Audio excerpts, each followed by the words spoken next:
Okay, let's continue with sig figs. So a lot of times when we've made a calculation, we need to round to the correct sig figs. So let's look at how we might do that. Okay, there's general rounding rules. If I needed to round the number 5.023, that's 4 sig figs right now, but I need it in 3 sig figs. I would look at the 2, look what's after it. The 3 is below 5, so the 3 keeps the 2 the same, so I would round it to 5.02. However, if the last digit's a 5, and I'm talking about the digit that you're using to round, and it happens to be the last digit of the number, then you are going to use this rule. If the number before the 5 is odd, you're going to round the number up, because you've got to think 5 is right in the middle, and so which way are we going to go? Are we going to go up or down? So if the number in front of it's odd, we round up. So for example, 2.35, the 3 is odd. I want to round to 2 sig figs, so 1, 2. That means this 3 is the second sig fig. So I look at the 5, it's the last number. What's it going to do? Is it going to round up or is it going to stay the same? In this case, I'm going to go with it's an odd number. The 3 is an odd, so I round up to 2.4. So let's look at if it's an even number. So if the number before the 5 is even, I'm going to let it be. I'm going to leave it the same.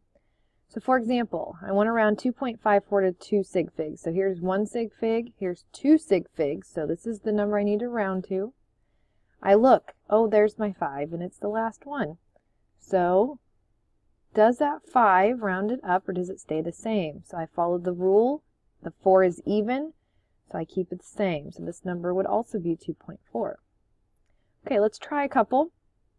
So if I look at, I've got 875,000. So right now I've got 3 sig figs, 875,000, but I want to round it to 2 sig figs. So here's my first sig fig, here's my second sig fig, but I need to look at what this 5 is going to do. There's nothing after it to tell me go ahead and round up. So the 5 is the last thing that I'm looking at. So I need to look at these rules. 7 is odd. So that means I'm going to round it up. So I do 880,000. Okay, let's try another one. Okay, now I've got 351,051, and I want to round this to 3 sig figs. So here's 1 sig fig, 2 sig fig, 3 sig figs. So this is the number I'm looking to round to. I look at the 0. And what does a 0 do? It keeps it the same. Now, does this 5 matter at all? No, because it's not the last number that I'm using, and it's not the very last number that I'm using to round up.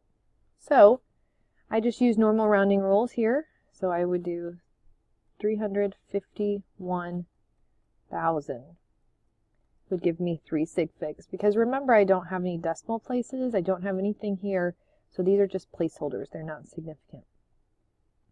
Okay, now, if we're moving on to adding and subtracting or multiplying and dividing, we have to consider our sig figs. So the rule for adding and subtracting is we go with the number with the most uncertainty, meaning the one that is the least accurate, the one that doesn't have as much information or as much data. So if I look at these, which number has the least amount of data and least amount of accuracy? That is this one right here because it only has 2 decimal places. So I'm going to round my answer to 2 decimal places. All right, so let's try that. So I've got 980 plus 346.1. 980 has no decimal places, and it is more uncertain than 346.1. So most of the time what you'll see is go with the least certain number. Okay, so 980 plus 346.1. So I go ahead and I always carry out all of my math first.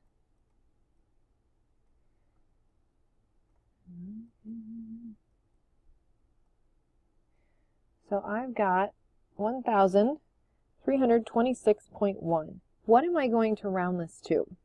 So if I go with the least uncertain, right here, this one goes all the way to the ones place, but this one goes to the tens place. So I'm going to round this to 130. Why am I not going to put any of that decimal or anything like there? Because if I put a decimal place, that automatically means that I am measuring to that place. So my answer is 130. Okay, quickly take a second and look at this one. If I do the math, I see that I've got 1, 2, 3, 4, 5, 6, 7 decimal places here, and 1, 2, 3, 4, 5, 6 decimal places here. So once I do my math, I need to round this to those 7 decimal places. Sorry, 6 decimal places.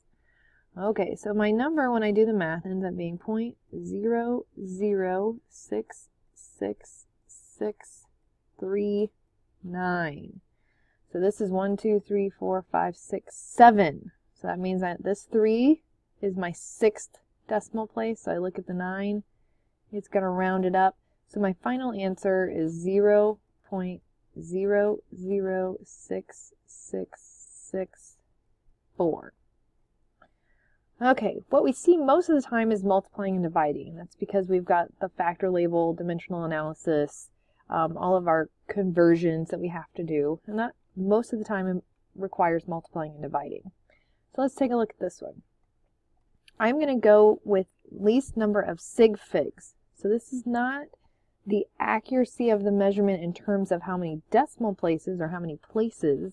This is in terms of number of sig figs. So if I look at this, 1, 2, 3, 4, 5 sig figs, 1, 2 sig figs. Least number of sig figs is this one. So my answer needs to be rounded to 2 sig figs. Okay, let's try a couple examples.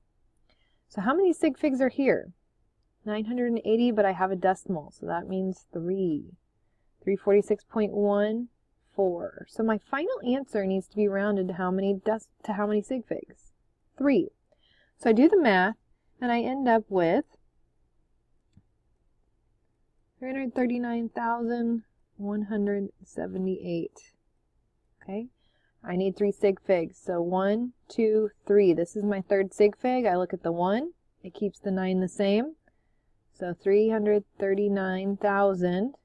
Now here's the kicker. I need it to still be 339,000. So I fill in the rest with placeholders. Okay. If I look at this one, leading zeros do not count. So 1, 2, 3, 4, 5 sig figs. Again, leading zeros, 1, 2, 3, 3 sig figs. So I do my math, and I need to round to 3 sig figs. So my answer is 7.75167, etc., etc. So I go 1, 2, 3. Here's my 3rd sig fig. The 1 keeps it the same. So 7.75. Now I need to tell myself, do I need to fill in anything? No, because I have a decimal place here, and I want to stop at this measurement. Okay, how many sig figs? 3.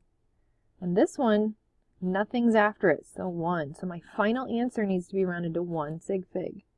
So I do the math, 997.6, goodness. Okay, I need to round that to 1 sig fig. This one's tricky. 1. Here's my 1 sig fig. So I look at the 7. What does the 7 do to the 9? It rounds it up to a 1. And then I need to fill in with placeholders. So 100. 76.4 is 3. 180.4 is 4. So when I do all of this, I need to have 3 sig figs in my final answer. So I end up with 13782.56. 1, 2, 3. The 7 is my 3rd sig fig, so that 8 rounds the 7 up.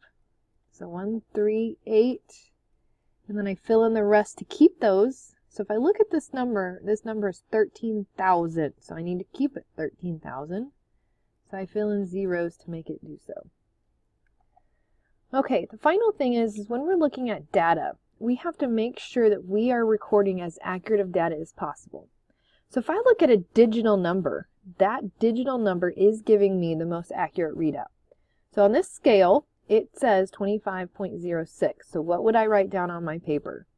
I would write down 25 0.06, and then don't forget the unit, grams, because I want to write down all of the data that is there. Okay, now let's look at our graduated cylinder. In our graduated cylinder, we have marks of 35, 36, 37, 38. So these are going by ones. So what this tells me is that I know that the measurement is between 36 and 37. So my known numbers are 36 and 37. What the rule of sig figs tells us is that we can include one estimated number. So if I look at this, I know it's 36 point, and then I get to guess that number. So it looks about halfway in between, so I'm going to go with 36.5. In that case, this now has 3 significant figures. Okay, finally, when we're using something like a ruler, we're going to do the same thing. We're going to write down what we know. We know 6, and then we get one uncertain number. So point, now I know it's somewhere between 6 and 7. It's a little bit less than half. So I'm going to make a guess. I'm going to say 6.3. Somebody else might have said 6.4. But again, we get one number of uncertainty on any measurement that is not a digital readout. So 6.3 centimeters. This is going to be very important in the lab. You will be required to write down everything in terms of significant figures.